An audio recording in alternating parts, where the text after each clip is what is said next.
Assalamualaikum warahmatullahi wabarakatuh.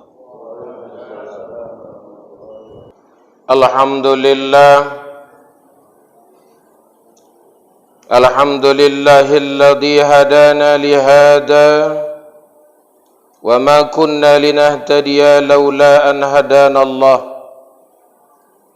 May yahdihillahu fala mudilla lahu wa may yudlilhu fala hadiya lahu.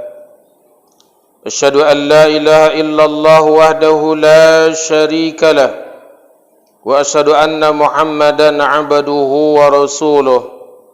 Wassalatu wassalamu ala man la nabiyya ba'dah wa ala alihi wa sahbihi wa man tabi'ahu wa mawala. Amma ba'du, faya ayyuhal muslimun, usikum wa iyaya bittaqwallah. Faqad afada man ittaqa wa ghaba man tagha. Qala Allah Ta'ala fi kitabihil karim, a'udzu billahi minasy syaithanir rajim. Bismillahirrahmanirrahim. Ya ayyuhalladzina amanu kutiba 'alaikumus shiyam kama kutiba 'alal ladzina min qablikum la'allakum tattaqun. Thumma qala Rasulullah sallallahu alaihi wasallam, man shoma ramadhana imanan wa ihtisaban ghufira lahu ma taqaddama min dzambihi. Shadaqallahul azim wa sadaqallahu nabiyul karim wa nahnu ala dzalika minasy syahidin wasyakirin walhamdulillahi rabbil alamin. Bersyukur kita kepada Allah Subhanahu wa taala, alhamdulillahi rabbil alamin, atas nikmat yang diberikannya kepada kita sehingga kita bisa hidup dan menjalani kehidupan kita sebagaimana yang sudah kita lalui. Berselawat kepada yang mulia junjungan kita Nabi Muhammad sallallahu alaihi wasallam. Allahumma salli wa sallim wa barik alaihi. Selanjutnya khatib mengajak kepada kita semua, marilah kita bertakwa kepada Allah dengan sebenar-benar takwa. Mudah-mudahan dengan demikian kita termasuk hamba-hamba yang beruntung. Jamaah Jumat yang dirahmati Allah, sebagai judul khutbah kita pada Jumat ini adalah mempersiapkan diri menyambut datangnya Ramadan agar puasa kita bernilai tinggi di hadapan Allah Subhanahu wa ta'ala. Rasulullah sallallahu alaihi wasallam bersabda, man fariha bidukhuli Ramadan harramallahu jasaduhu 'alan niran. Barang siapa yang bergembira dengan datangnya bulan Ramadan, Allah haramkan jasadnya daripada api neraka.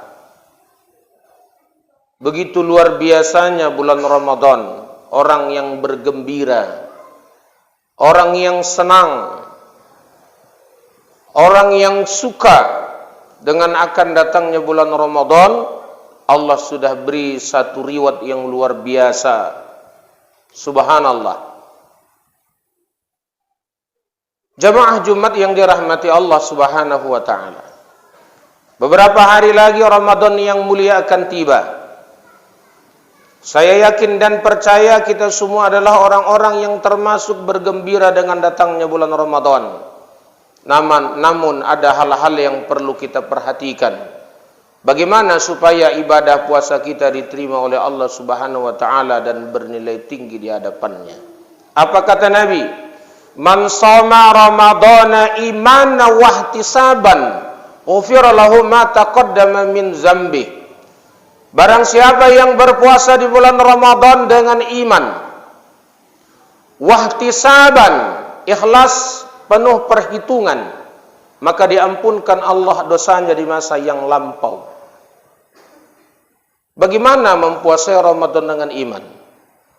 Yakin bahwa ibadah puasa itu adalah perintah Allah yang menjadi kewajiban, dilakukan untuk bertaqarrub, mendekatkan diri kepada Allah, dan Allah akan memberikan ridhonya kepada kita. Namanya mempuasai Ramadan dengan iman. Bagaimana dengan wahtisaban, ihtisab? Ikhlas berperhitungan. Jamaah Jumat yang dirahmati Allah. Kita mau pergi saja ke pajak. Berencana mau ke pajak, mau belanja. Kita pasti perhitungkan berapa uang yang kita bawa, apa yang mau kita beli.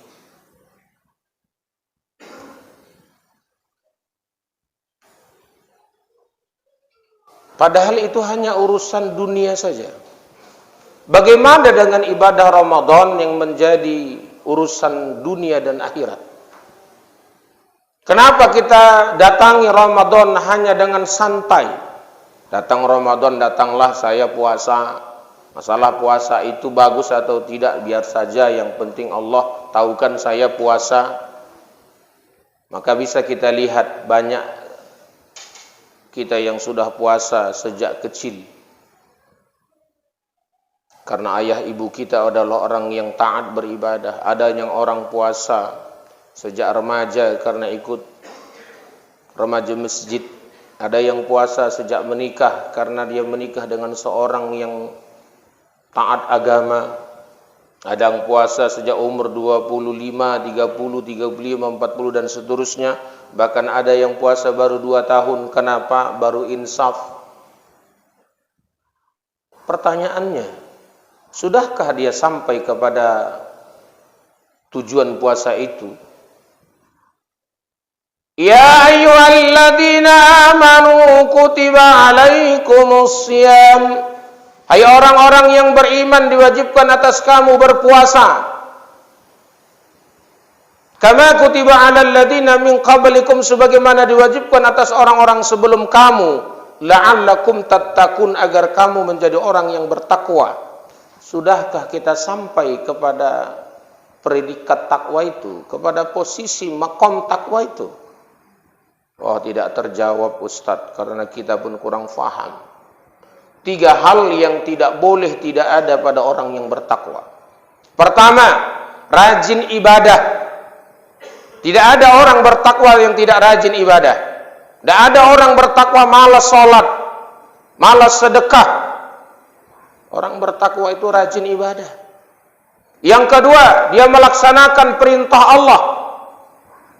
Yang ketiga, dia meninggalkan larangan Allah.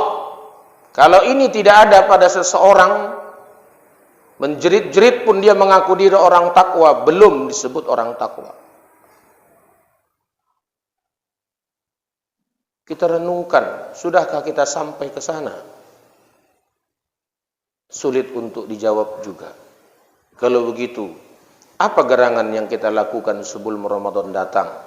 Ada satu riwayat yang diperdebatkan para ulama. Sebagian mengatakan ini hadis dhaif, sebagian hasan. Tapi kita lihat hadis yang lain yang mendukung isi hadis ini, isi riwayat ini, maka bisa dikatakan dia adalah hadis hasan, baik untuk kita perhatikan. Diriwayatkan bahwa suatu hari Nabi turun dari mimbar ketika khatib Idul Fitri. Kemudian beliau mengatakan amin sampai 3 kali. Melihat itu para sahabat heran, karena tidak biasa Nabi melakukannya. Ketika selesai hal-hal yang berhubungan dengan ibadah pagi itu, para sahabat bertanya, ya Rasulullah, apa gerangan yang terjadi sampai Anda melakukan hal tersebut padahal sebelumnya tidak? Kata Nabi, telah datang kepadaku malaikat Jibril dan berkata, maukah engkau mengaminkan doaku wahai Muhammad jikalau aku berdoa? Maka aku katakan iya.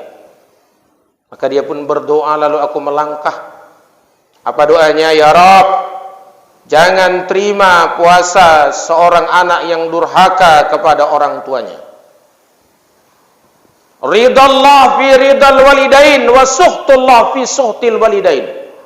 Ridho Allah ada dalam keridhaan orang tua. Kemarahan atau kemurkaan Allah ada dalam kemarahan dan kemurkaan orang tua.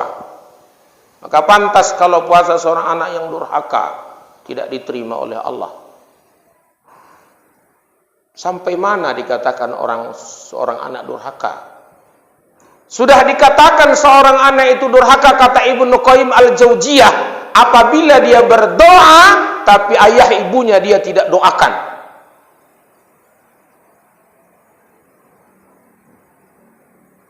Bapak saudara,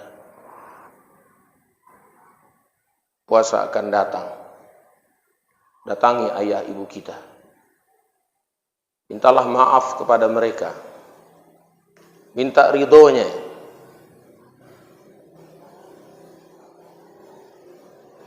Jangan katakan kau tak sempat. Jangan katakan kau tak ada waktu. Ingatlah bahwa dulu ayah dan ibu itu menghabiskan waktunya untuk kita, membesarkan, mendidik. Jangan katakan hari ini kau tidak sempat.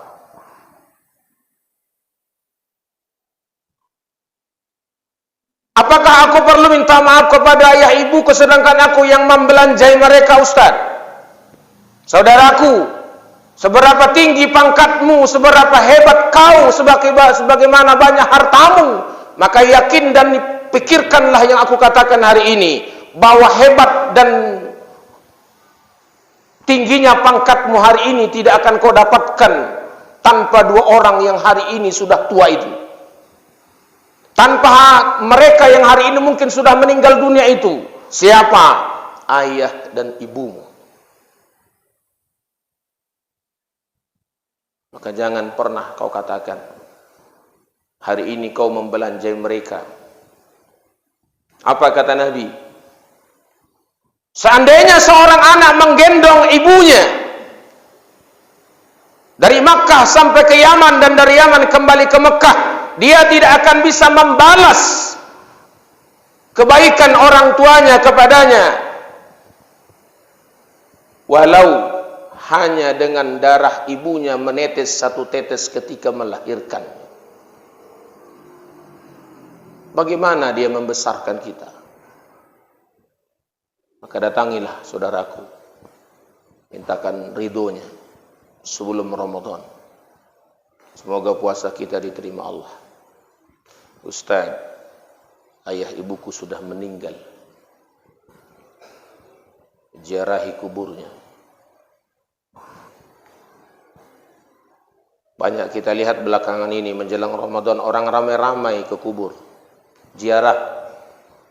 Jangan katakan tak ada tradisi Islam seperti itu. Memang tidak ada tradisi Islam seperti itu, tapi itu cukup baik. Nabi menyuruh kita banyak-banyaklah kalian ziarah kubur agar kalian ingat mati. Bukan disuruh sebelum Ramadan, tetapi itu baik dan jangan ragu untuk melakukannya. Datangi kuburan ayah ibu kita. Ziarah kepada mereka. Jangan katakan aku sudah doakan dari rumah. Itu doa. Ziarah itu mendatangi. Datangi kuburnya. Bawa anak-anak kita. Katakan kepada mereka, kalau nanti ayah dan ibu sudah meninggal, maka lakukan seperti ini. Kenapa harus begitu Pak Ustaz? Karena kau jangan mimpi anak-anakmu berziarah ke kuburanmu kalau hari ini kau tak mencontohkannya kepada mereka. Jangan mimpi, Bapak. Kalau kau hari ini tidak datang kepada ibumu, minta maaf, minta ridhonya, maka jangan kau mimpi anak-anak akan melakukan itu kepadamu. Karena apa? Karena dia tak pernah lihat kau mencontohkannya. Ustadz, kuburan ayah saya jauh, mak saya pun jauh, saya perantau. Doakan kenduri, tak bisa 20, 10, nggak bisa 10, 5 orang, nggak bisa 5 orang. Kita sendiri pun bisa baca Yasin, tahtim, tahlil. Doakan orang tua kita. Jumpa ke masjid, masukkan kotak infak. Ya Rabb, sampaikan pahala infakku untuk ayah ibuku. Saudaraku, sekali lagi saya katakan, ridho Allah ada dalam keridhoan orang tua. Dan murka serta kemarahan Allah ada dalam kemurkaan dan kemarahan orang tua. Rasulullah SAW yang bersabda. Yang kedua, doa malaikat Jibril, ya Rabb, jangan terima puasa seorang istri yang durhaka kepada suami. Kalau kita suami menyampaikannya istri kurang terima. Kenapa? Karena memang begitulah hari ini. Tapi katakan kepada istri dengan bijaksana, kenapa dia harus minta maaf? Karena suami menanggung sebahagian dosanya. Dosa mana yang ditanggung suami? Kalau istri tidak sembahyang, kita tidak menyuruhnya, maka kita yang menanggung dosanya. Istri tidak menutup auratnya, kita tidak menegur, tidak marah, maka kita yang menanggung dosanya. Istri yang mengerumpi ke sana kemari, kita tidak menegur, tidak marah, kita yang menanggung dosanya. Istri berbuat dosa, kita tidak menegur, tidak memarahi, tidak mendidiknya, maka kita yang menanggung dosanya. Karena itulah mereka harus minta maaf. Bukan karena hebatnya kita. Lalu mimbar ini saya katakan, ingatlah, yang hebat itu adalah istri kita di rumah. Tak ada seorang suami yang hebat tanpa seorang istri yang hebat di belakangnya. Dan tak salah kalau kita yang minta maaf lebih dulu. Dan tidak akan turun derajat kita karena itu. Yang terakhir, yang ketiga, ya Rabb, jangan terima puasa seorang muslim yang tidak mau saling memaafkan dengan saudaranya sesama muslim. Doa malaikat Jibril yang diaminkan Nabi. Saudaraku, sebelum datang Ramadan, marilah kita saling memaafkan. Datangi tetangga, abang adik ipar-iparan sepengambilan. Jangan katakan aku si abangan Ustaz, aku lebih tua dari mereka. Mereka dong yang datang kepadaku. Dia tak tahu, dia tak pernah ngaji, nggak sempat dia ngaji. Siapa yang sudah ngaji? Contohkan. Harus ada perbedaan orang yang nggak ngaji sama yang ngaji. Di mana perbedaannya? Akhlaknya. Bedanya orang ngaji itu akhlaknya lebih baik. Kalau sama saja perilaku orang yang tidak ngaji sama ngaji, ngapain ngaji? Bapak saudara, sebelum Ramadan mari kita perbaiki hubungan kita kepada sesama kita. Duribat alaihimuz zillatu aina ma suqifu illa bihabalim minallah wa habalim minan nas. Apa kata Allah? Kami timpakan kehinaan kepada siapa saja di mana saja mereka berada, illa bihabalim minallah, kecuali punya hubungan baik kepada Allah, wa habalim minan nas, dan punya hubungan baik kepada manusia. Capek kita sujud, capek kita berdiri, capek kita baca Quran, tapi sama tetangga nggak pernah akur, sama kawan tak pernah akur, sama siapa abang adik tak pernah baik-baik, dihinakan oleh Allah. Mudah-mudahan apa yang saya sampaikan ini bisa menggugah perasaan kita untuk memperbaiki hubungan kita kepada orang tua, istri, anak-anak, keluarga, kiri kanan, muka belakang. Mari, sesungguhnya silaturahmi itu baik dan tidak ada kebaikan membawa keburukan. Kalau benar yang saya sampaikan pasti datang dari Allah dan Rasulnya. Kalau salah, pasti saya yang salah dalam menyampaikannya. Mohon ampun kepada Allah dan kepada kita sekalian. Semoga ibadah kita di bulan Ramadan ini adalah ibadah yang lebih baik daripada Ramadan sebelumnya. Barakallahu li wa lakum fil Qur'anil azim wa nafa'ni wa iyyakum bima fihi minal ayati wal dzikril hakim. Wa taqabbala minni wa minkum tilawatahu innahu was-sami'ul alim. Aqulu qawli hadza wastaghfirullahal azim li wa lakum wa lisairil muslimina wal muslimat wal mu'minina wal mu'minat fastaghfiruhu innahu huwal ghafurur rahim.